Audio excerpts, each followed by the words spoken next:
और ये जो है चीज़ अब मेरे रास्ते में पड़ता है हमेशा ही। कभी मुझे कोई छोटी बड़ी चीज़ें चाहिए होती हैं तो मैं यहाँ रुक जाती हूँ। और इसके बिल्कुल सामने दो ये रेहड़ियाँ लगती हैं। एक ये जिस पर बहुत ही अच्छे अच्छे मिट्टी की चीज़ें मिलती हैं, मिट्टी के बर्तन और इस तरह से। और इसके साथ ना चाय के कपों का एक इतना कोई ज़बरदस्त, मेरा मशवरा आपसे ये है कि जब भी आप इस तरफ आए ना तो ये वाले जो कप है ना, इसमें से एक सेट कम से कम ज़रूर ख़रीदें। ये कितने कितने के हैं ये वाला सेट? 650 तक पहुंच गए आप। पहले आपने 500 बोला।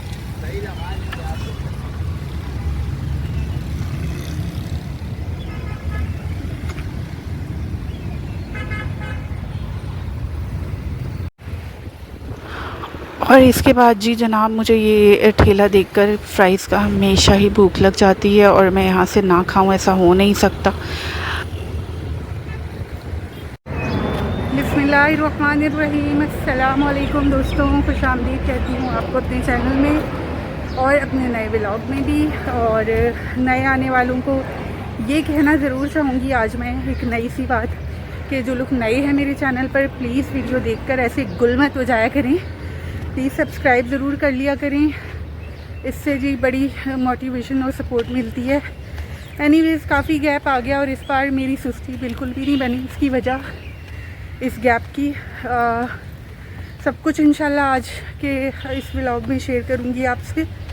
सबसे बड़ी बात जो इन दिनों हुई जिसकी वजह से ये गैप आया वो भी शेयर करूंगी। हमने ये 3 दिन ये समझ लें कि इंतहाई परेशानी और दिल पे बोझ लेकर गुजारे हैं। व्लॉग तो क्या, कुछ भी बनाना याद नहीं था, यहाँ तक कि खाना भी बनाना याद नहीं होता था। अच्छा, वजह ये हुई कि लास्ट फ्राइडे वाले दिन मेरा और मेरी बहन का इकट्ठा ही अपॉइंटमेंट था डाउ हॉस्पिटल में।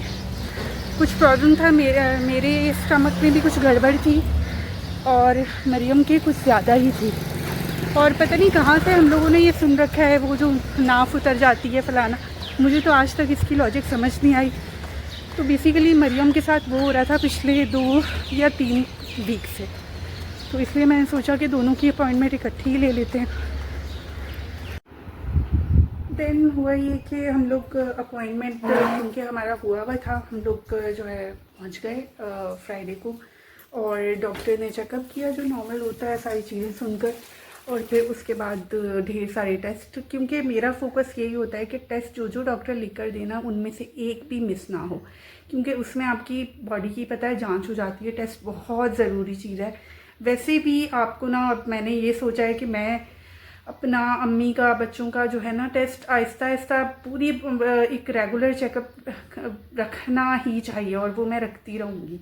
इसके बाद जो डर बैठा है ना दिल में, तो हुआ ये कि सारे टेस्ट हुए और फिर उन्होंने मुझे डरा दिया मरियम के हवाले से और ये बोला कि उन्होंने मुझे रेफ़र कर दिया एक सर्जन डॉक्टर के पास।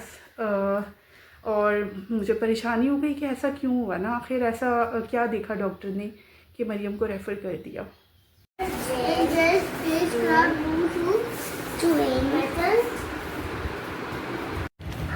और इस बात से मैं बहुत ज़्यादा परेशानी में मुब्तला हो गई कि आखिर ऐसा क्या हुआ कि उन्हें सर्जन के पास मरियम को रेफ़र करना पड़ गया। मौसम इतना कोई मज़ेदार हो रहा है ना, हद नहीं है जिसकी। साथ साथ जो है वो हल्की हल्की बारिश भी थ्रू आउट हो ही रही थी पूरे रास्ते में। अच्छा, यहाँ मैं बताती चलूँ कि मरियम का खाना पीना बहुत अरसे से डिस्टर्ब था, बट हमने कुछ ज़्यादा इस चीज़ को नोटिस नहीं किया, और नोटिस किया तो उस पर कुछ अमल दरामद नहीं किया। और यही गलती हम सब कहीं ना कहीं करते हैं। और मोस्टली केसेस में यही होता है कि आपकी जो मसरूफियात है ना वो आड़े आ जाती हैं। तो यहाँ भी कुछ ऐसा ही हुआ था। एनीवेज़ शॉर्ट करूँगी इस चीज़ को। 3 दिन हमारे 3 दिन के बाद टेस्ट था, वीकेंड के बाद, वो भी पूरी तैयारी से। खाली पेट जो है वो उसे रहना था पूरे 24 घंटे। उसमें ये होता है कि आपके बॉडी के अंदर कैमरा जाता है और अंदर से पिक्चर्स लेकर आता है कि आखिर क्या वजह है।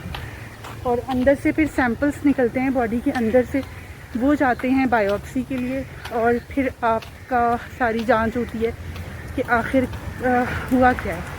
तो मरियम का माशाल्लाह से मंडे को वो टेस्ट जो है हो गया अल्हम्दुलिल्लाह। लेकिन उसमें यह है कि बहुत ज़्यादा परेशानी वाली बात ऐसी से कोई सामने आई नहीं। अभी खैर बायोप्सी के लिए गया हुआ है, मेन जो रिज़ल्ट है वो तो 15 दिनों के बाद आएगा। लेकिन जो बड़ी जो चीज़ें हैं ना वो निकल गई हैं, जो बड़े डर थे, अल्लाह ना करे कैंसरस सेल्स वगैरह का हमें डॉक्टर ने बोला था, जिससे मैं बहुत ज़्यादा इस बात से डर गई थी। तो शुक्र है कि ऐसा नहीं हुआ। डायग्नोसिस आई है कुछ, लेकिन उसका ताल्लुक़ किसी इन्फेक्शन से हो सकता है। एक ज़ख़म आया है उसके लार्ज इंटेस्टाइन में। तो बस ये सारी कहानी है, इस वजह से कोई व्लॉग नहीं डाल सके। बस परेशान होना, बार उल्टे ख्याल, फिर शैतान भी अपना काम बखूबी करता रहता है, बस ये उल्टे डालता रहता है, डराता रहता है। देखिए दोस्तों, वो सारी रुदाद जो हम पर गुजरी इन 3 दिनों में, किस तरह के वो दिन हमारे गुजरे, सब मैंने आपके सामने रख दी है। और बस आप सब ने दुआ करनी है कि जो बायोप्सी का रिज़ल्ट आए वो भी बहुत अच्छा आए, कोई भी ऐसी बात ना निकले जो काबिल इलाज ना हो। और अल्लाह ताला हम सब के बच्चों को बस अपने हिफ्ज़ व अमान में रखें, हम सबको अपने हिफ्ज़ व अमान में रखें। साथ ही साथ मैं आपको अपडेट देती चलूँ कि पुराने घर की रेनोवेशन में काफ़ी सारी चीज़ें हमने लिस्ट अप की हैं, और वो रेनोवेशन जो है वो स्टार्ट हो गई है।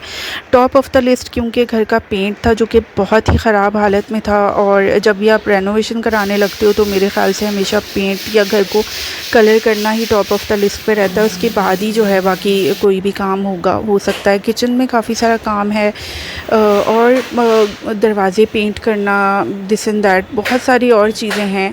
बहरहाल मज़दूर जो हैं वो लग चुके हैं, और अब्बू चाह रहे हैं कि बहुत तेज़ी से जो है वो काम हो जाए, ताकि चंद दिनों में ही हम वहाँ पर शिफ्ट हो जाएं। एक तो अब्बू मेरी वजह से थोड़े से थे कि आप बहुत दूर जा रही हो अपनी ट्यूशन्स एंड सेशंस वगैरह के लिए, तो मेरी वजह से भी, और अपने लिए भी, क्योंकि अब्बू को अपनी जो वर्किंग उनकी प्लेस है वो एयरपोर्ट है, वो बहुत ज़्यादा दूर अब्बू को पड़ रहा था बाइक चला कर, क्योंकि मेरे अब्बू का जो ट्रांसपोर्ट सिस्टम है वो बाइक ही है।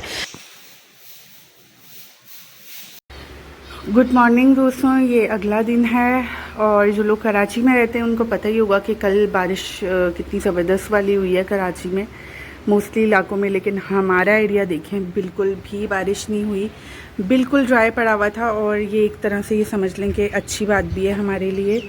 ये जो पानी निकला हुआ है ना, ये भी किसी घर से निकला हुआ है, this is not rain spotted. तो ये एक अच्छी बात इस तरह है कि बंदा बिल्कुल लाइफ जो है ना वो बिल्कुल रुक जाती है जब इधर बारिश होती है, पानी बहुत ज़्यादा आ जाता है। और ये मैं दिखा चुकी हूँ एक बार वीडियो में आपको। तो ये एक अच्छी बात हुई, क्योंकि अब्बू मुझे पिक करने के लिए आते हैं ना, एक सर्टेन लिमिट तक जब मैं आ जाती हूँ तो अब्बू वहाँ से मुझे पिक कर लेते हैं। मुझे यही डर था कि भाई वहाँ तो सैलाब बन गया होगा, अभी तक बहुत पानी होगा, तो अब्बू मुझे कैसे लेने आएंगे। तो सम्मी ने मुझे फ़ोन पर बताया कि इधर तो भाई कोई बारिश नहीं हुई, और मैं हैरान बस जी अल्लाह ताला की कुदरत है ये। इसलिए जी मेरी अम्मा से आज ना अम्मी आउटरो भी आप ही करेंगी। ये कह रही हूँ कि हम इंशाल्लाह बस जल्दी जा रहे हैं, 2 हफ्ते होंगे हमारे पास। हमारे अपनी दुआ में हमें ज़रूर याद रखना। अच्छा, तो हम भी आपकी दुआ में याद रखेंगे इंशाल्लाह। इंशाल्लाह। चलिए अम्मी अल्लाह हाफिज़ कह दें। अल्लाह हाफिज़। अल्लाह हाफिज़।